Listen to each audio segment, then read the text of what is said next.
Razgovaramo sa gospodinom Zuvdijom Rašićem, direktorom 19. Jadranskog padobranskog kupa.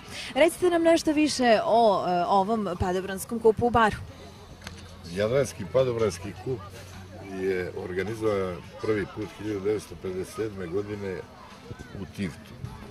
I onda se selio, Jadranskom obalom, po treći put se održava u Baru.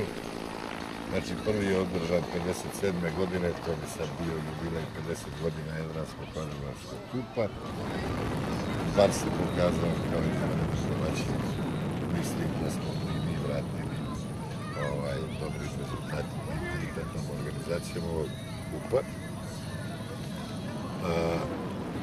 Dakle su sve učesnici?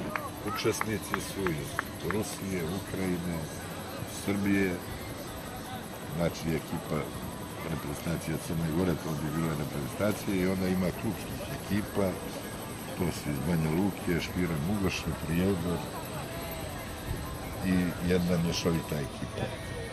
A takmiče se u kojim disciplinama? Takmiče se u disciplini skok na cilj sa 1000 metara u pojedinačnoj i ekipnoj konkurenciji. Skok na cilj je najstarija disciplina u padobranstvu, tako?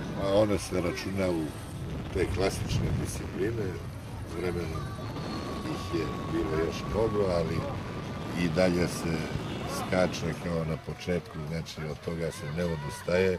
Tu se vide pravi majstori ovog sporta, jer se skače na izuzetno malu metu koja je prečnika samo 3 cm, a rezultati se mjere elektronskim uređajima koji mjere rezultate samo do 16 cm udaljenosti od centra, što samo za sebe govori koliko je to precizno.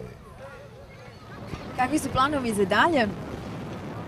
Pa mi smo se već dokazali u organizaciji, organizovali smo jedno svjetsko padobransko prvenstvo na Žabljaku, nastaviti tu tradiciju i podići kvalitet padobranstva u Crnoj Gori, to su prioriteti. Normalno očekujemo podršku ukupne društvene zajednice na tom putu.